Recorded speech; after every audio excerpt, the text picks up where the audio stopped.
चलिए फिर, मैं बिल्कुल तैयार हूँ। तो चलिए शुरू करते हैं प्रश्न 1 से। नीचे 2 कथन दिए गए हैं। कथन 1, किसी मिश्रण के घटकों को भौतिक विधियों द्वारा अलग किया जा सकता है। कथन 2, किसी यौगिक के संघटक तत्वों को सामान्य भौतिक विधियों द्वारा अलग किया जा सकता है। ठीक है। अब इसके 4 विकल्प हैं। विकल्प ए, दोनों कथन सही हैं।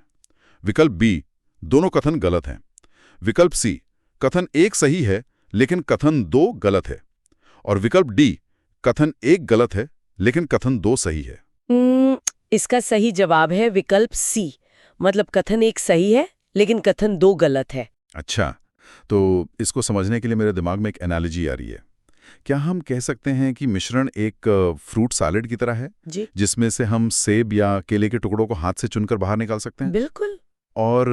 और यौगिक एक बेक किए हुए केक की तरह है जिसमें से एक बार केक बन जाने के बाद हम आटा या चीनी वापस नहीं निकाल सकते। बिल्कुल यही होता है।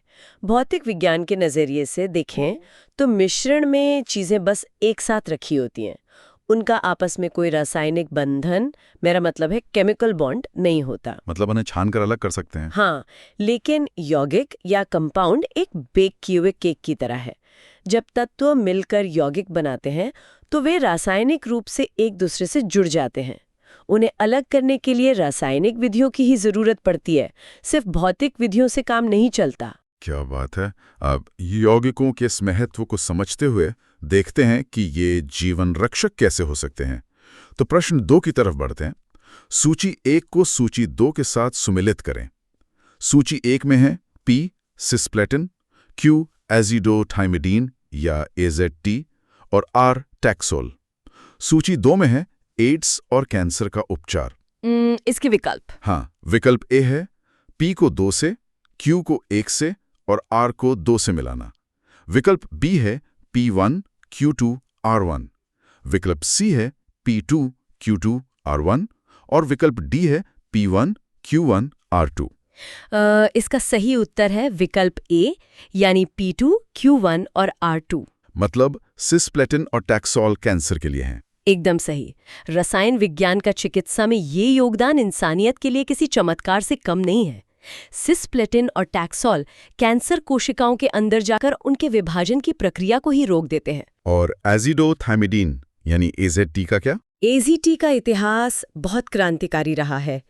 ये एड्स के मरीजों के लिए एक मील का पत्थर साबित हुई थी। ये दवा वायरस की कॉपी बनने की प्रक्रिया को ही रोक देती है। कमाल है यार, रसायनों ये रूप सच में जान बचाता है। खैर, दवाओं से हटकर अगर हम सबसे आम यौगिक पानी की बात करें तो इसके गुण हैरान करने वाले हैं। हाँ, पानी हमेशा से दिलचस्प रहा है। तो प्रश्न 3 इसी पर है। अभिकथन ए, जल का उपयोग अग्निशामक के रूप में किया जाता है जबकि यह हाइड्रोजन और ऑक्सीजन से बनता है। कारण आर, किसी यौगिक के गुणधर्म उसके घटक तत्वों से भिन्न होते हैं। हाइड्रोजन तेज ध्वनि के साथ जलती है और ऑक्सीजन दहन में सहायक है। इसके विकल्प हैं। विकल्प ए और आर दोनों सत्य हैं और आर ए की सही व्याख्या है। विकल्प बी, दोनों सत्य हैं पर व्याख्या सही नहीं है। विकल्प सी, ए सत्य है आर असत्य है और विकल्प डी, ए असत्य है आर सत्य है। इसका सही जवाब है विकल्प ए, दोनों सत्य है और आर सही व्याख्या है। लेकिन मुझे हैरानी होती है कि मतलब हाइड्रोजन इतनी विस्फोटक गैस है और ऑक्सीजन तो आग भड़काती है।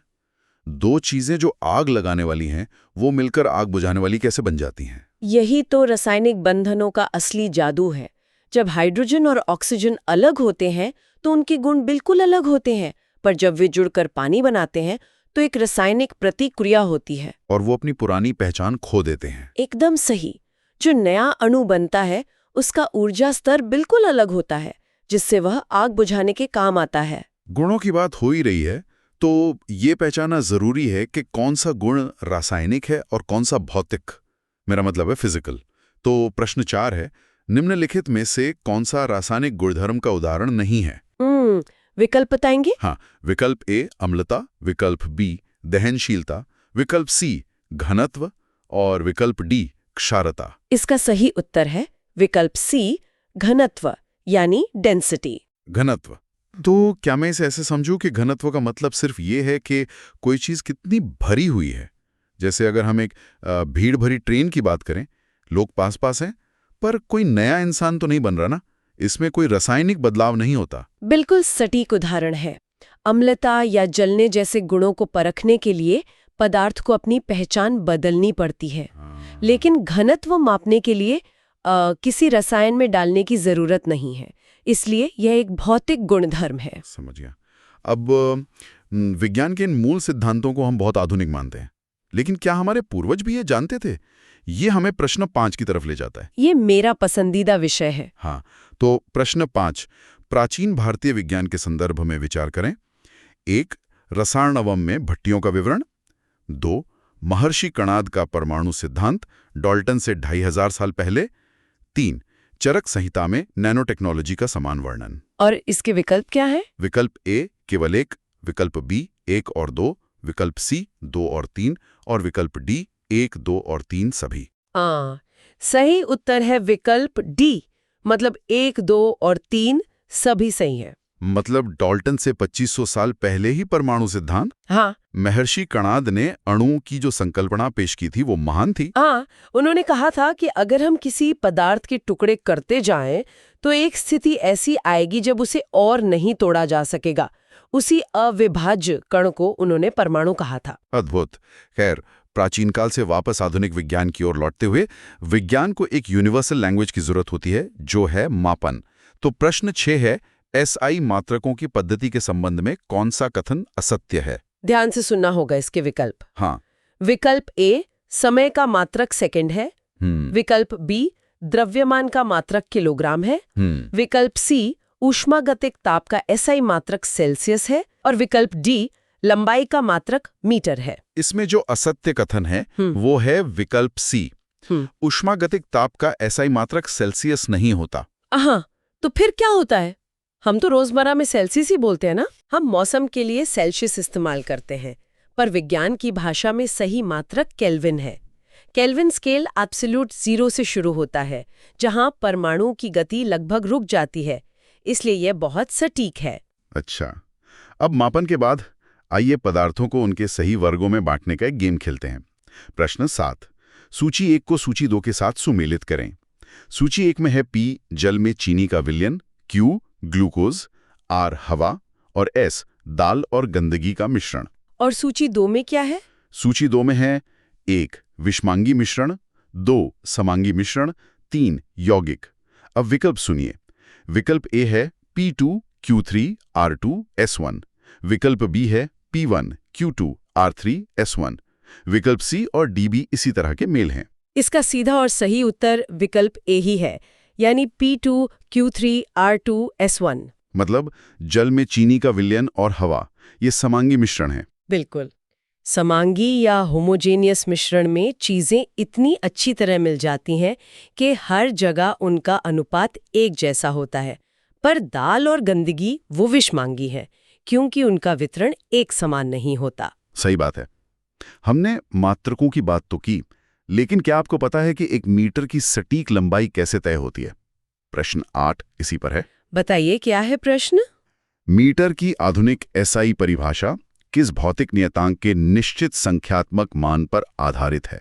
विकल्प ए प्लांक नियतांक यानी H, विकल्प बी निर्वात में प्रकाश की चाल यानी C, विकल्प सी आवोगाद्रो नियतांक यानी Na और विकल्प डी बोल्ट्जमान नियतांक यानी K। इसका सही उत्तर है विकल्प बी निर्वात में प्रकाश की चाल यानी C। प्रकाश की चाल मतलब ब्रह्मांड की सबसे स्थिर चीज का उपयोग दूरी मापने के लिए क्यों? क्योंकि पहले एक धातु की छड़ का इस्तेमाल होता था, लेकिन तापमान में बदलाव से धातु सिकुड़ या फैल सकती है। विज्ञान को एक ऐसा पैमाना चाहिए था जो पूरे ब्रह्मांड में कभी न बदले और प्रकाश की गति कभी नहीं बदलती। क्या बात है। अब इस भौतिक दुनिया को मापने के बाद देखते हैं कि ये दुनिया किन अवस्थाओं में मौजूद रहती है। तो प्रश्न 9 है, अभिकथन ए द्रव्य की ठोस अवस्था में कण क्रमबद्ध रूप से व्यवस्थित रहते हैं। ठीक है। कारण आर ताप और दाब में परिवर्तन करके द्रव्य की तीनों अवस्थाओं को परिवर्तित नहीं किया जा सकता। विकल्प क्या है? विकल्प ए और आर दोनों सत्य हैं। विकल्प बी दोनों सत्य हैं पर व्याख्या सही नहीं है। विकल्प सी ए सत्य है लेकिन आर असत्य है। और विकल्प डी, ए असत्य है, आर सत्य है। एक मिनट, बर्फ पिघलकर पानी बन जाती है, तो ये आर तो साफ साफ गलत होना चाहिए ना? हाँ बिल्कुल, आप एकदम सही पकड़ रहे हैं। मैं आपकी बात का समर्थन करती हूँ। सही उत्तर विकल्प सी ही है। ए सत्य है लेकिन आर असत्य है। मतलब तापमान बदलकर हम अवस्था बदल सकते हैं? 100%। ठोस अवस्था में कण पास पास होते हैं, पर जैसे ही हम तापमान या दाब बदलते हैं उनकी ऊर्जा बदलती है और वो बर्फ से पानी या पानी से भाप बन जाते हैं। समझ गया। अवस्थाओं से निकलकर अब अणुओं की दुनिया की गिनती पर आते हैं। प्रश्न 10। एक मोल पदार्थ की मात्रा के संबंध में कौन सी संख्या, जिसे एवोगाद्रो संख्या कहते हैं, सटीक मानी गई है? ये बहुत दिलचस्प है। विकल्प ए 6.022 गुणा 10 की घात 22, विकल्प बी 6.0221407 गुणा 10 की घात 23, विकल्प सी 6.022 गुणा 10 की घात 24, या विकल्प डी 6.022 गुणा 10 की घात 20। इसका सही उत्तर है विकल्प बी, यानी 6.022 गुणा 10 की घात 23। 10 की घात 23। मैं इसको इस तरह सोचता हूं, अगर हमारे पास 1 मोल कंचे हों, मेरा मतलब है मार्बल्स, तो पूरी पृथ्वी ढक जाएगी। इतनी विशाल संख्या। बिल्कुल, लेकिन वैज्ञानिकों को इसकी जरूरत इसलिए पड़ती है क्योंकि परमाणु और अणु अविश्वसनीय रूप से छोटे होते हैं। ये संख्या असल में उन छोटे परमाणुओं के द्रव्यमान को हमारे रोजमर्रा के ग्राम से जोड़ने का एक जादुई पुल है। कमाल का पुल है ये। अब इस विशाल संख्या से निकलकर वापस भारतीय इतिहास के एक महान वैज्ञानिक की खोज पर चलते हैं। प्रश्न 11। ऐतिहासिक परिप्रेक्ष्य में निम्नलिखित में से किसका श्रेय चक्रपाणि को जाता है? विकल्प बताइए। विकल्प ए मर्क्यूरिक सल्फाइड की खोज और साबुन बनाने की विधि, विकल्प बी शल्य चिकित्सा, विकल्प सी गुरुत्वाकर्षण के नियम, और विकल्प डी पाई का मान। इसका सही उत्तर विकल्प ए है, मर्क्यूरिक सल्फाइड की खोज और साबुन बनाने की विधि। मतलब 11वीं सदी में साबुन बनाने की रासायनिक प्रक्रिया। हाँ, इसे सैपोनिफिकेशन कहते हैं। उन्होंने सरसों के तेल और क्षारीय पदार्थों का उपयोग करके साबुन बनाया था। यह दिखाता है कि प्राचीन काल में भी रासायनिक प्रक्रिया का कितना गहरा ज्ञान था। साबुन भी तो एक यौगिक है, तो एक शुद्ध यौगिक की असली पहचान क्या होती है? यह हमें प्रश्न 12 पर लाता है।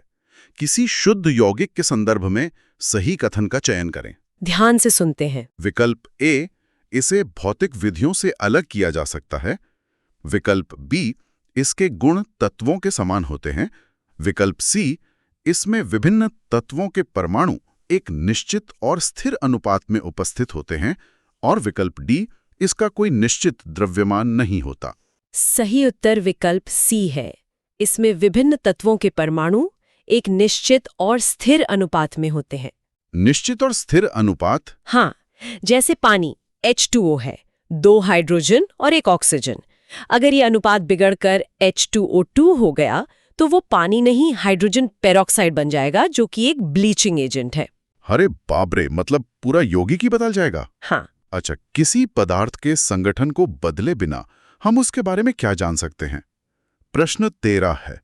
पदार्थ का वो गुण जिसे परिवर्तित किए बिना या देखे बिना पदार्थ की पहचान या संगठन को मापा जा सकता है, क्या कहलाता है?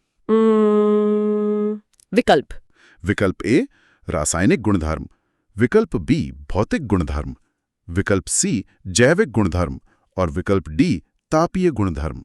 इसका सही उत्तर है विकल्प बी, भौतिक गुणधर्म। ये तो वही बात होगी ना जो हमने प्रश्न 4 में घनत्व के लिए की थी। बिल्कुल।